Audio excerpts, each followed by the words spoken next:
I have sons and daughters, and they're being raised in such different ways. But my son is having a hard life because life's hard, right? Right. I walk past him. He's 3. I push him over. He gets up. It's like, that's life, son. One day you're going to go to jail. Get up. You know?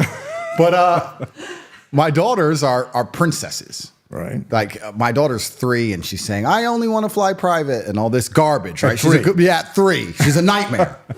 But I'm doing this on purpose because when she gets to a certain age, I'm going to say, look, the gravy train ends the second you get a man. Mm-hmm. So you've lived a very nice life. You have all the things you want and you have your bags and your cars and your private jets and you're very, very rich. But the second you get a boyfriend, the gravy train ends. If he can't pay for what you're used to, that's your decision. And you can't go back. You have to make a good call now because I'll take care of you until another man comes. Then it's his job. You better make sure he has my kind of budgets because you're used to a certain lifestyle.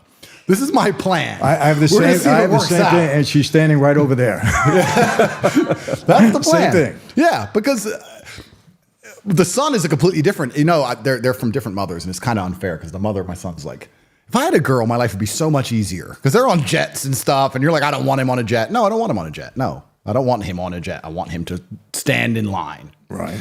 And it's amazing how different the upbringings between the two can be, and how my upbringing was. I often try and talk about how my dad raised me. And in the modern world, people will say, oh, that's crazy. That's abusive. He was nuts. I really believe I had the best dad on the planet. I don't regret a single time I had my ass whooped. I don't regret it ever. I probably deserved it.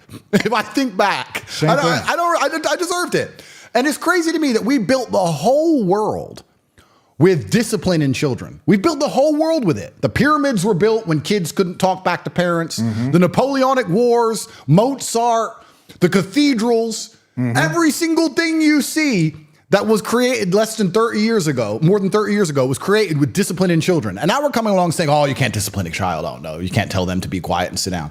Right. My dad used to say this all the time. He had a saying. He said, I don't negotiate with children. He'd come in and he'd change the channel. I'd say, oh, Dad, I was watching that. I don't negotiate with children. We're not having a conversation. There's no negotiation. Be quiet or face the repercussion. I was like, yes, sir. Okay, then I guess I'm watching this. You know, so the world's gone nuts. And I was saying this the other day.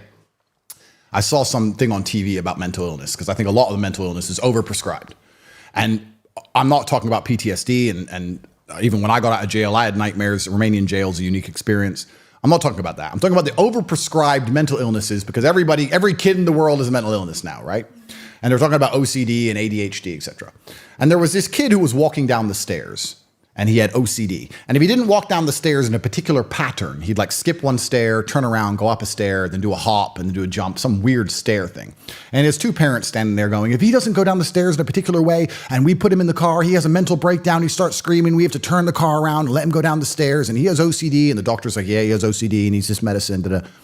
I'm sitting there and I'm saying, I've never seen an African kid walking for water 10 miles, turn around and do it again because they missed a step. Ever. This is not a disease. This is a brat with idiot parents who are enabling this kid. If that was my kid, I would drag his ass to the car and tell him to shut up. Right. And I'd fix it in a day. And we're sitting here with doctors, TV shows, pills. The kid, the world's lost its fucking mind. Absolutely. It's the same with ADHD. They say, oh, my kid can't concentrate. Well, I wonder why. Your child has video games, iPads. It's enjoying this very fun life. It goes to school and has to sit down with a boring book of math and doesn't want to. Well, duh. That's not ADHD. That's lack of discipline. It's lack of discipline.